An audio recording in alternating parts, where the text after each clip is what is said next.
They said this hotel's changed, but Disney hasn't. And everybody's having a great time, and we're so excited to be here. The hospitality's been incredible, and what a great venue for college football. And to be able to play an opponent like Penn State has been a great week of preparation, and we're really excited about it. All right, we'll open the floor for questions. If you raise your hand, we'll get a mic to you.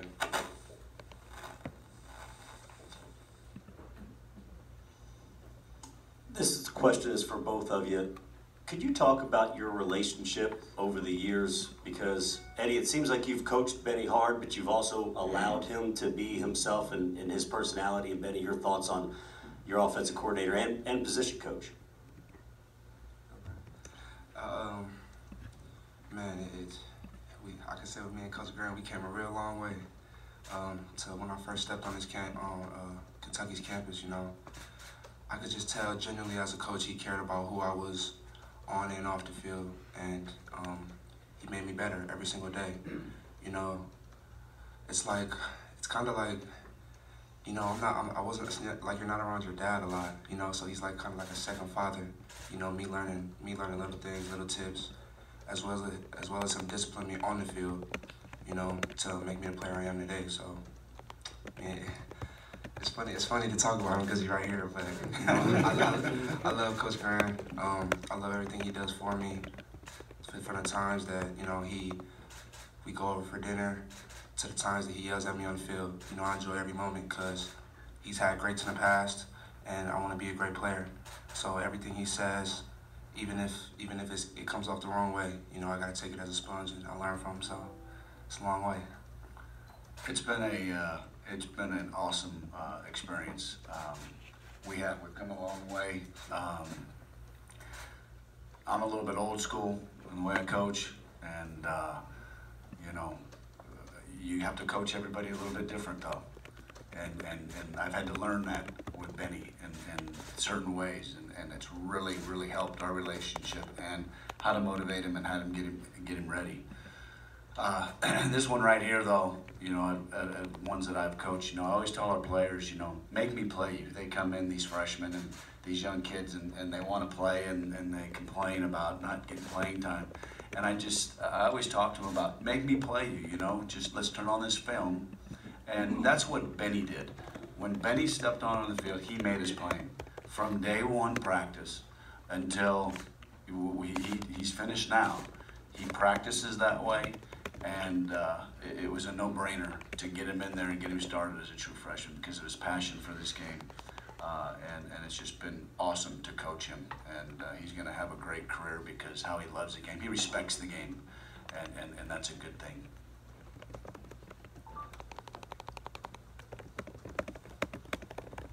Eddie, when you say you're an old school coach, but you had to coach him a little differently, can you elaborate on that a little bit? Yeah, I think there's some young men that you can hoot and holler at all the time and get after them. You know, I'm not a big guy on swearing or anything like that, so I'm not going to cuss my kids, and that's not who I am. But I think there's some times where I've learned that it's just better to pull Benny aside, and he and I, in one-on-ones, really good scenarios there, and guys responding that way. And there's probably 8 to 10 guys that I coach that way. That, you know, they just respond different ways. You know, some guys I can get on their tail for an hour and a half, and they love it, you know, but some guys don't respond that way. And as a football coach, I think you have to figure out each person, how they respond. And that's just been our kind of, as he's matured, as I figured it out and tried not to get so, that's one thing that I've done. I think I've grown a little bit that way. Coach Stoops really helps me with that. Sometimes I get locked in now, and he's just kind of helped me open up a little bit and make sure I'm listening. And you know, he'd come into my office now. The one thing about our relationship is that when something was bothering him, he'd walk in, and a lot of times I'd know when something was bothering him. He'd walk into my office, and it was pretty clear cut when that door got shut, which was a good thing. You know, he might not have wanted to hear what I had to say, but it was truth, and he knew when we walked out it was right. There we go. Same side, one row back. there are often times when Benny goes third person. When Eddie Grand comes up with a scheme, does Eddie Grand think of Benny Snell first? Everything we do, we think of Benny Snell when we're getting ready for a game plan. Good morning, guys. I'm just curious. Good morning. I'm just curious, when you look at, for both of you, when you look at Penn State on tape, what jumps out at you, both as obviously a coordinator, and then when you look at their run defense? Well, first of all, their front is how they operate. They're the real deal. You know, they're number 2 in the country in sacks. They're number 4 in the country in tackles for loss. And their front makes them go. Those front 4 guys are really good, and they've got some backups that come in and are very productive. You know, I think Amani, I'm not even going to, number 21, I'm not even going to try to pronounce the last name and butcher it, but Amani, I think, is a heck of a player. Does a great job. They've got a couple linebackers, so one that doesn't even start, you know, Micah Parsons. You know, he's productive as heck, and he plays a lot, but, you know, he's a guy that just shows up, and Coach Pry does a great job. I think their whole staff does. They're fundamentally sound, but we're going to have to deal with the front. They're real. Coach G pretty much covered it. I know that early in the downs, they like to blitz. They're good at you know, controlling the run, stopping the run, as well as their front. 99, number 48, those guys go. Just gotta make sure out the protection, you know, I get a chip on those guys, and you know, I know the whole defense swarms, so they're gonna come after it. So a few more minutes for questions for Coach Grant and Benny. Right up here. For Coach, your quarterback, Wilson, what does he do? Sorry. Your quarterback, what does he do well? How do you feel he manages your offense? Well, I think, you know, as you look at this season, it's been a little bit up and down. And, you know, you look at Terry for a first-year guy, and we're sitting here at 9-3 in one of the greatest bowls in the country. Speaks a lot for him, and obviously the people that surrounded him. But I think Terry, if you look at his last 2 games, you can start seeing that he started feeling more comfortable. It's kind of the same thing that happened with Steven Johnson in this offense too. He was a first-year guy. So he has progressed, and I think as we keep moving forward, you know, he's got 2 years left in this offense. We haven't had a quarterback in this offense for more than 2 years. And so it's really exciting. And, you know, I think as he manages the game, you know, he understands that we can't turn it over. We can't take the tackle for losses, the sacks. In a game like this, you do that against Penn State and you get behind the chains, you're in bad shape. It's exactly where they want you to be. So I think Terry knows that, and he understands and has watched a lot of film on these guys, and I think that's where he's gotten better, though, especially in the last couple of weeks, is just managing the game and making better throws. You know, I think he's on target throws. The last 2 games have been up close to 70%. The same side, a couple rows back. Benny, obviously you're preparing for a game, but obviously this is also your last game in a Kentucky uniform. Have you found yourself this week, even while you're preparing, just kind of trying to soak everything in just because this is the last time? Yeah, yes, sir. It's really, I really kind of don't like thinking about it, you know. I'll be like living for the moment, you know what I'm saying? But yeah, I've been enjoying every moment I can with my teammates, with my coaches. I'm excited for the game as well, and we're in Orlando, you know, having fun. I love the weather, but you know, my time's come. I've enjoyed every moment I have. Like I always say, I'm living my dream still. I'm still living it, you know. So I'm enjoying it. We'll stay on the left, one more row up.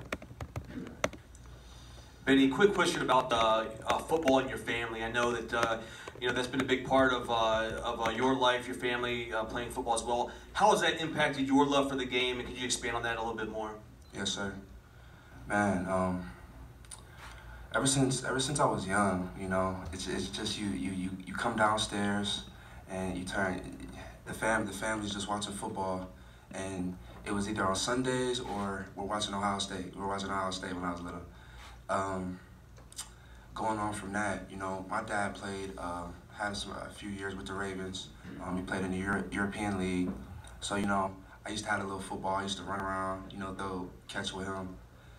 Then as I started to get a little bit older, you know, that's when I started to catch on to my great uncle Matt Snell. I got just a bit of film on him. Never got to talk to him, you know, because he's older. But you know, it's just crazy to see, like, when I watch my dad's, like, his college highlights, like, you cut that on, and then you cut on the Matt Snell, and you can see the comparison, like, how they run. Because, like, my dad was number 33, you know, Matt was number 41, so he was just running through people, you know what I mean? And, you know, it's like power runners. And then when I, like, watch myself, because I like to evaluate myself, it's just crazy, like, the running style, you know, how we, you know, hit the outside, if we got to break a tackle, how we look, it's just, it's wild. But, you know, my love for football is just, it's out of this world. Like, you can never not get better at football, I feel like, you know? Whenever I'm, like, eating breakfast, eating dinner, you know, you can always turn some Ezekiel Elliott highlights, Adrian Peterson highlights. You can always get better and just watch what those guys do, because, you know, they're greats, and I want to be like them one day. You know, I want to be my own man, so, yeah. Yes, sir. A couple rows back on the left. Good morning. Just wanted to ask about Lynn Bowden, what he's been able to accomplish in his second college year and leading your team in receptions by quite a large margin. Is your offense at its best when he's heavily involved, and how have you been able to incorporate him at such a higher volume than his freshman year? Number one, his IQ level is off the charts. You can, it can be on a Wednesday and I can change something, whether it be formationally or different personnel, and get him somewhere. And, you know, what people have seen this year is that he's playing the single receiver now. He's in the slot. We've got him all over the place. He's motioning. He's quarterback. And so that's been the biggest thing for us is his football IQ is really good. And yeah, we go when this guy goes right here. If you look at our history over the last 3 years since I've been here, I would say that statistically, when he touches the ball a certain amount of times and we rush the ball a certain amount of times, I think we're pretty good. And you know, that's where it all starts. But to just finish the question for you is that yes, when, you know, Lynn and those guys and we're in rhythm and he's getting the ball, that's when we're at our best. All right, we'd like to thank Benny and Coach Graham for their time. We'll make a swap and bring in the defense. Thank you all. Appreciate it. Yeah, baby.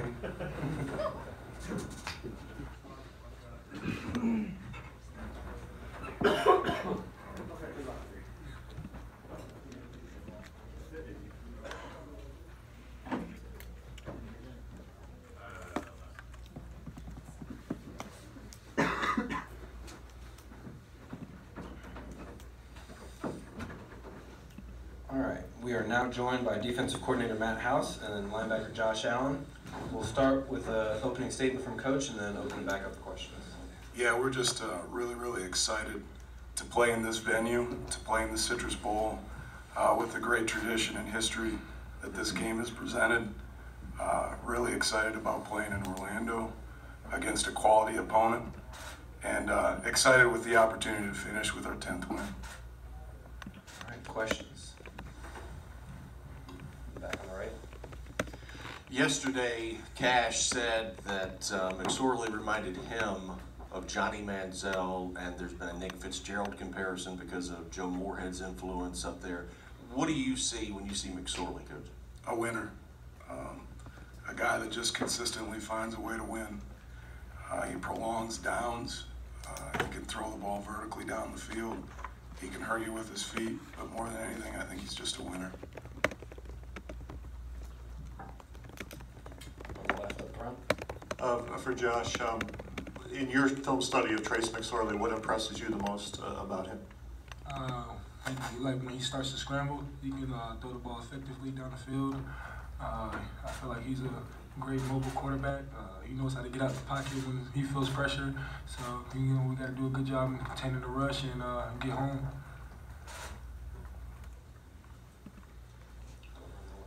A couple rows back on the left. Josh, when you have a mobile quarterback like McSorley, does that change the way that you go about rushing the passer and trying to put pressure on him? Yeah, because now we gotta, now we gotta rush as a group. I can't just rush by myself. We all gotta do our jobs to contain rush. He'll find the littlest crack and take it home if he can. So, I just do my job, and then everybody else has to do theirs, and hopefully we'll get home. Over on the right. Josh, growing up in New Jersey, what kind of recruiting tie, or obviously, this is going to be a Penn State related thing, but how much was Penn State involved either on their end or on your end way back when you were in high school? Growing in high school, I didn't, I wasn't a heavily recruited kid. Coming out, I had 3 offers, from little schools. Kentucky gave me a chance. Kentucky gave me a chance, and I went with it. I haven't, never heard anything about Penn State hitting me up on recruiting, but so that's how I could tell. Over on the left up front. This is for both of you, but first, Matt, how much does Penn State's offense, how many similarities are there between Penn State's offense and Mississippi State's offense? And if you can both address that. I think there's a similarity in the system, but I think there's a difference in the personnel. I think the quarterbacks are different. Sanders, the running back, presents different issues. He's really effective. I think Hamler, the slot, Johnson, the receiver, that's where the biggest differences are. And I think they do a great job of using their personnel, creating formations and matchups where they can isolate and create one-on-ones. So is there similarity in the system? Absolutely. But when you look at the personnel, there's quite a bit of difference. It's not a lot to say. I'm really gonna say what he just said. So. Can that help you? That there's similar systems? Yeah. So we can go back and look at the film from last year. When he was there, just to see what they did and see how they went and go from there. I feel like we did a pretty good job the last couple of years against them. I'm just looking forward to playing against them. Gentlemen, can I ask you both what your favorite part of the Orlando trip has been so far? Practice it in the sun. There's been great hospitality here. The guys have there's plenty to do for both our team, and I know selfishly as a coach for our families, the Bulls done a great job with that. And all joking aside, it's been fun to get outside and fly around and practice, in a little bit of nice weather. Practice has been cool, but it's been a little hot. It's been a little hot out there, but I just like all the activities. The bowl site sets up for us. We're having a great time. The Best Buy trip was a pretty good experience. Got to get whatever we want. So that was affordable. But everything, every day, we're having fun. We're enjoying ourselves, and it's gonna set us up for a great game this week. A couple of questions up front.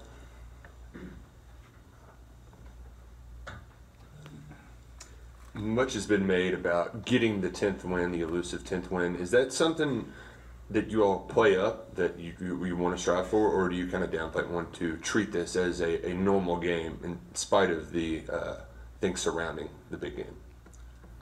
I'll be honest with you, that's what I love about this group. It's a competitive group. Is the 10th win big? Absolutely. But every time you put the ball down, this group wants to win. So I think whether it's been game 4, game 7, you put the ball down, this group wants to win and wants to play. Stay up front. Coach, you said a few minutes ago, you said a few minutes ago that Miles Sanders presents, don't want to misquote you, but different issues. What do you see on tape from him, and what kind of things does he do that maybe remind you of another guy you've seen this year or in past years? He catches the ball out of the backfield really well. He can make shallow cuts and accelerate. really an elusive guy, and he's got good speed.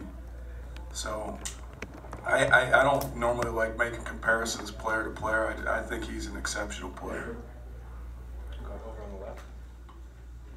Coach, what has been the key to Josh's development and improvement in the last couple of years? I mean, I've said this a lot, but it's the truth. He's exactly why you should come back for your senior year. From the minute he made that decision, he's been all in. I don't care if it's been academically, in the weight room, in the film room.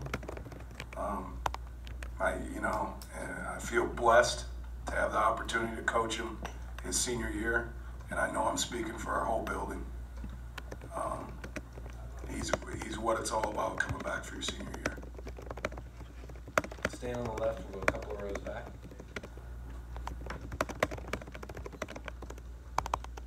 Josh, I read somewhere that your sister plays basketball at Louisville. Is this correct? She graduated last year. She's in WNBA now. And I mean, of course, how much trash talk goes on between you and your sister in terms of these two schools? No, it was never no trash talk. She played one sport, I played another sport.